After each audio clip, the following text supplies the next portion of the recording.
Here's the Ian Rappaport quote, and this is the tweet that he sent. And then afterwards, I have a quote from Kyler Murray last December, which is pretty funny now looking back. Right. So Ian Rappaport sent this out. Contracts are about give and take. One example from Arizona Cardinals quarterback Kyler Murray's contract, there is an addendum that requires 4 hours of independent study per game week. It was important to the team making a commitment at that level. Thus, it was important to Kyler Murray. And then he comes back afterwards, because I think this was probably a little bit of damage control, because he realized how bad it made Kyler Murray look. And he says, Kyler Murray does 4 hours of game studying on his own anyways. And similar to the team wanting him around for the offseason as the face of the franchise, Arizona wanted a commitment in writing while going to a certain place money-wise. Thus the clause.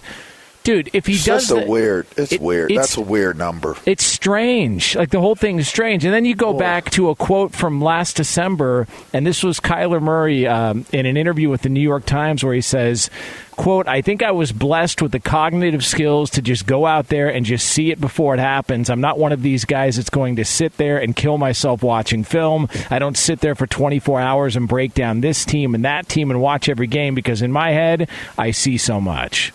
So there it is. Look, Kyler Murray's been successful at every level of football.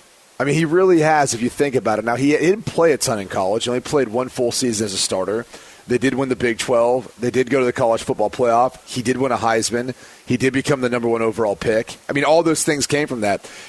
I think he might have been undefeated through high school when he started. 62-0, I think. Yeah. Right? Something like that. He really has had a ton of success. And the NFL was the first time he really dealt with losses and, having to deal with, I'm sure, injuries, too, that impacted him to that degree where he's missing time.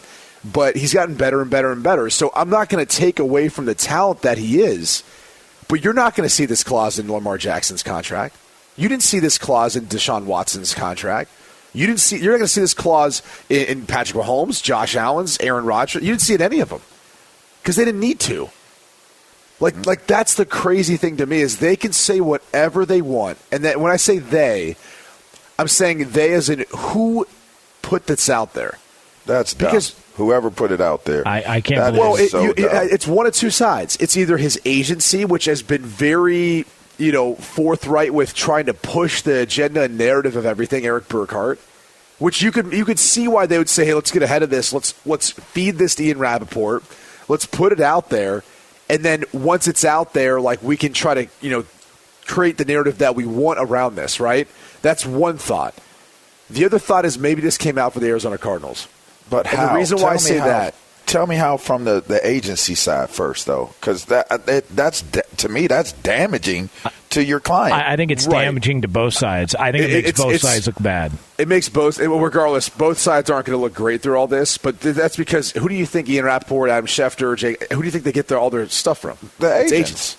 Right. Yeah. So that's usually the direct correlation. It's usually them saying, we would rather have us get out in front of it and have Ian Rappaport craft these messages that are the type of messaging we want, instead of someone reading the contract and seeing this addendum and someone saying, oh, what is this? And then creating their own narrative off of that, as that would pick up speed. Knowledge, right? You can't of course it is. Did you guys see? Hold on. Okay. So the other thing is just the Cardinals. And the reason why I think it would be interesting if the Cardinals did it is because maybe there was some apprehension in the first place about doing a deal with Kyler. And having to put a clause in like this, now you understand why. Like, if this dude's not in the facility watching film, doing all the things he should be doing, yeah, you're going to have a really hard time paying him over $100 million fully guaranteed dollars, or in a $200 million contract. And so I wonder if they tried to kind of craft a narrative that wasn't like disparaging towards Kyler in any way, but was one that also, too, brought to light issues that if this doesn't go well, look what was in the clause. Look what we made public. If we can't figure out how to finish strong in the second half of seasons, look what the reason why. He's not watching film. He's not around. You know what's crazy about that is I would be offended. I would be offended.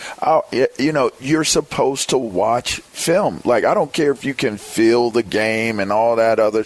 You're supposed to watch film. That's what you do. You take notes, you watch film, you prepare. You scout them, you scout yourself so that you can get an edge. To accept that clause means that there is an idea and an understanding that you could have done it better. That's the only reason why in any negotiation I've ever been a part of, anything that was in there, I didn't do off-season training at the facility. I was not around. I went somewhere else and trained. When I redid my deal, they put the clause in there. If you're there 90% of the time, you'll get X amount of dollars. I was there 100% of the time after I got that clause in my contract. So, like, the idea of it, you're not putting things in there just to put them in there. That was not put there just to put there. And I think that's kind of what you're alluding to and what you're touching on. I can't see how an agency – I guess I understand what you're saying. They're getting ahead of it because it could come out and they want to do subterfuge. I get that. Well, but both sides. I mean, whether it's the agency or even the team. to even put that in there. To put that in there, like 4 hours is not significant enough extra extended amount of time if you're really truly trying to create a competitive edge or understanding of what you're doing. So to me, it's a weird number for one, and for two, it certainly does scream that they do not believe that Kyler Murray prepares the way that a NFL quarterback should prepare for a game. Hey, what if that was the sticking point the whole time with getting a deal done? Kyler only wanted 3, they wanted 5, and they settled on 4 hours. Like, what if that's how this whole deal got done? This whole thing is so bizarre, and the fact that we even know about it is weird. It's crazy. But Brady and Q is right. It's there for public consumption. Yeah. Somebody's going to see that. Somebody's going, and the first thing you're going to say. My guy Tom Pelissero would easily have dug this up in the contract. You're going to assume he's not a bright player. That's what you're going to assume. Is that I'm not assuming that, because I don't think. To me, like, the amount of time you study has a correlation with how bright you are. I know brilliant people who've never really had to study much at all. That's fair. So it's not. I don't look at it that way. I just look at the fact that he's not willing to put the time and investment that every other guy in the league is in order to be successful. And he's in a pivotal point in his career where I think the perception is starting to get there, where people are looking at him like, okay, he could be an MVP candidate. He could be a quarterback that wins the division. He could be a quarterback that wins maybe, the Super Bowl one day. But seeing this, I mean, that's the sort of thing that makes you go, like, it kind of changes my opinion on the team this year. It's an I'll be honest with you. I read this, I go, oh no, maybe they are a team that's just going to be around 500 and that's it. That's an investment on and like looking at it. Most people, they see that and they say they're forcing him to put 4 more hours extra in.